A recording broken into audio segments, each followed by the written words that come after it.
Are you feeling a little under the weather right now because it's cold outside? Winter is just around the corner and you're dreading the first snow? Would you rather be on a warm beach with a martini in your hand than where you are right now? If so, stay tuned to this video where I share my top 5 warm destinations in Asia for this winter.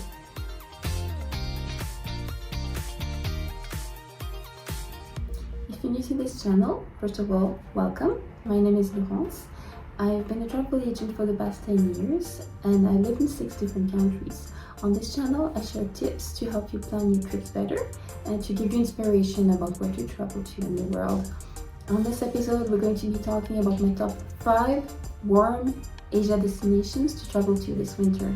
So let's get started. The first destination, and this is an all-time favorite of mine, would have to be Thailand. Thailand is everything that you could hope for in a destination to go to in the winter because it's warm. Peak season for Thailand is between November and March.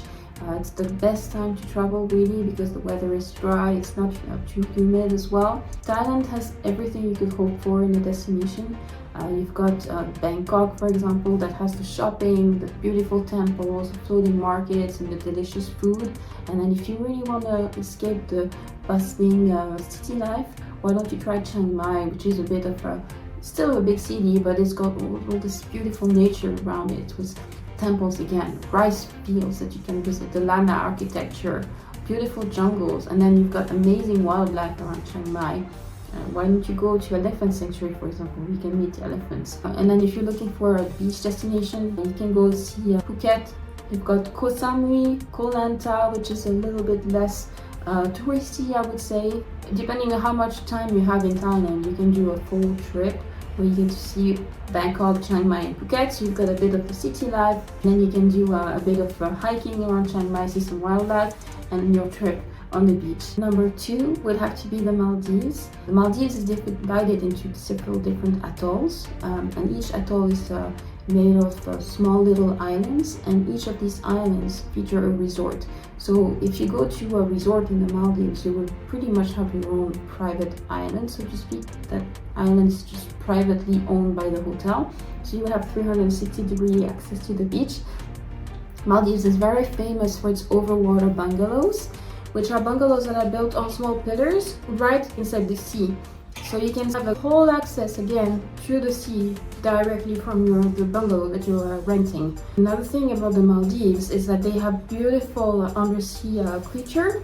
You can do some wonderful snorkeling, some amazing scuba diving, and then also some surfing. And all of those are activities that can be organized by your resort. And then some of the resorts also have something that is very unique to the Maldives. They have some underwater restaurants where the restaurant is actually located inside the sea, and then you can see the whole beautiful fishes swimming around you while you're having dinner, which is a very romantic experience if you're traveling with a partner or even traveling on your own. I think it's a really cool destination to go for this winter. Third on this list would definitely have to be the Philippines. If you're looking to escape the crowds, I think the Philippines is really the way to go. It's a new kind of destination that is starting to emerge. The nature there is very well preserved. The Philippines also has a number of islands and destinations that are very short flight away from big cities like Cebu and Manila. If you think of Coron, which I've been to personally, I think it's one of the most beautiful places I've ever been to in my life. The beaches there are absolutely preserved. Nature is beautiful. With our guide, we were able to go to these islands that we had almost entirely to ourselves. We were able to do barbecues on the beach there. Quite frankly, a fantastic experience. Then you have other islands like Bohol, where you have the chocolate hills, and then you have Banaue, which is not very far from Manila, where you can go hiking and visit some beautiful rice fields. Then the island of Boracay, which has amazing resorts, where you can do some beautiful snorkeling and island hopping, to do some amazing snorkeling and scuba diving around there as well. Number 4 on this list would definitely have to be Indonesia. Indonesia has a number of great islands to visit. The island of Bali. Bali is very famous for its beautiful nature and jungles, and then of course the beach. If you're looking to do some snorkeling or some scuba diving, I would definitely tell you to go to the north of the island. around the Munduk kind of area. And then from there you can also do day trips to visit the beautiful nature there as well. There's some amazing sunrise treks that you can do there. For example, what I did is I climbed Mount Batur. You leave during the middle of the night, so around 4 a.m. and then you climb up Mount Batur and you watch the sunrise there. I think it's one of the most memorable things I've ever done in my life, to see that sunrise there from the mountain there. Other appeals of Bali, I would say, is local art as well. And then I would say maybe visit some of the beautiful temples. Bali has a plethora of amazing temples to visit from, so if you're feeling spiritual this winter, I would say definitely check out Bali and Indonesia. And then last but not least on my list would have to be Cambodia. Last year I had the pleasure of visiting Cambodia, and one of the memorable things for me there was how spiritual the whole country is.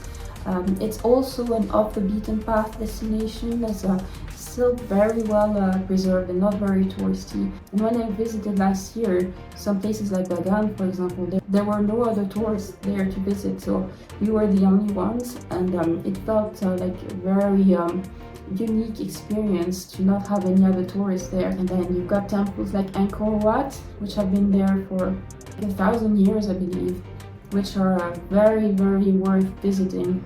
Another thing that I would say is if you visit Cambodia, you're able to combine it very easily with other Southeast Asia destinations. Cambodia is only a short flight away from Bangkok, for example, or any cities in Vietnam. You would be able to do Vietnam, Cambodia, and maybe Thailand, depending on how much time you have. There's a bunch of different companies that organize cruises that will take you from Vietnam to Cambodia, and that allows you to visit a lot of different places around Cambodia that you wouldn't necessarily be able to visit otherwise. So that is also a possibility if you have a lot of vacation time and you want to enjoy a bit of food culture in Vietnam, maybe some of the spirituality of Cambodia, and maybe end your stay on the beach in the south of Thailand. That would be something that I would highly recommend, to have a bit of variety on your trip, so that you don't just do the beach. So I hope this video was helpful to you and that it gave you some ideas about where to travel this winter. Please subscribe and hit the notification bell to be alerted when I post videos. Thank you again so much for watching today, and I hope you're looking forward to your next vacation, warm in Asia and away from the winter here we have in the Northern Hemisphere.